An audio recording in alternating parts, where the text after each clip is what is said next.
రాహుల్ పౌరసత్వం కేసు నీట్‌గా మలుపు తిరిగింది. ఆ మధ్యన ఏదైతే కింద కోర్టులో దాని మీదన అది వ్యక్తిగతమైనటువంటి కంప్లెయింట్‌గా ఇచ్చారు. కాబట్టి చెల్లుబాటు కాదంటే ఈలోపు పోలీస్ కేసు పెట్టారు. ఇంకోటి దాని మీదన హైకోర్టులో అప్పీల్ జరిగితే కీలకమైనటువంటి కదలికలు నడిచినాయి. ఎంపీ, ఎమ్మెల్యే ప్రత్యేక కోర్టు ముందున్నటువంటి అంశంలో రాహుల్ గాంధీ బ్రిటిష్ పౌరసత్వ ఆరోపణలు, బ్రిటిష్ పాస్‌పోర్ట్ కూడా ఉండటం, 2 చోట్ల పౌరసత్వం ఉందన్నటువంటి అంశానికి సంబంధించి 2 చోట్ల పౌరసత్వం భారత్‌లో చెల్లదు.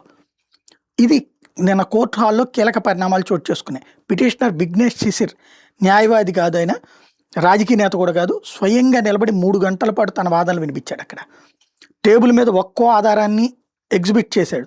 స్క్రీన్ మీద ఒక్కో వీడియో, ఫైళ్లలో కూడా ఒక్కో డాక్యుమెంట్ని మెన్షన్ చేసుకొచ్చాడు.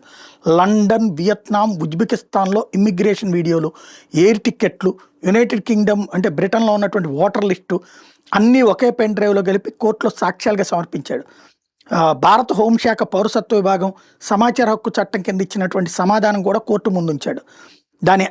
దాంట్లో చెప్పబడింది ఏంటంటే, రాహుల్ గాంధీకి సంబంధించిన బ్రిటిష్ పాస్పోర్ట్ డాక్యుమెంట్ కేంద్ర ప్రభుత్వ కార్యంలో ఉంది అన్నటువంటి సాక్ష్యాన్ని సమాచార హక్కు చట్టం కింద తీసుకుని అది ప్రొడ్యూస్ చేశాడు. ఒక విదేశీ సాక్షి కూడా ఈ సందర్భంగా సాక్ష్యం ఇచ్చాడు. ఆ పేరు బయటికి రాలేదు. ఆ వివరాలు కూడా సీల్డ్ కవర్లో పెట్టి కోర్టుకి ఇచ్చాడు. కోర్టు స్వీకరించింది. రికార్డుల్ని ఇప్పుడు వెరిఫై చేస్తోంది. మొత్తం 310 పేజీలు, 45 అనెక్జర్లు, ఇవన్నిటి కూడా కోర్టు పరిశీలించింది. రాతపూర్వక వాదనలు దాఖలు చేయమని చెప్పి ఇప్పుడు రాహుల్ గాంధీ తరపున వాళ్ళని అడిగింది.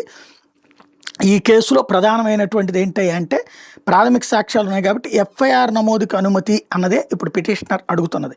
అంతకుముందు 2 సార్లు కూడా సాక్ష్యాలు లోతుగా లేవు కాబట్టి అంటూ కోర్టు తీసుకోవడానికి నిరాకరించింది. ఇప్పుడు పిటిషనర్ వివిధ మార్గాల ద్వారా ఇంకా సాక్ష్యాలు సేకరించి కోర్టుకి ఇచ్చాడు కాబట్టి ఇప్పుడు కేసులో సాక్ష్యాలు లేవనడానికి వీల్లేదు. అదే సందర్భంలో పాస్పోర్ట్ చట్టం, ఫారినర్స్ చట్టం, అఫీషియల్ సీక్రెట్స్ యాక్ట్, భారత న్యాయ సంహిత వీటన్నిటికీ సంబంధించినటువంటి చట్టాలను ఇక్కడ ఉటంకిస్తూ సిబిఐ దర్యాప్తు కోరుతుండడం, లక్నో ఏసీబీ దగ్గర ఉన్న ఫిర్యాదుని న్యూఢిల్లీ యాంటీ కరప్షన్ హెడ్ క్వార్టర్కి బదిలీ చేయాలని కోరడం, ఇవన్నీ కలిపి ఇప్పుడు ఏం జరుగుతాయి అన్నటువంటిది చూడాల్సి ఉంది.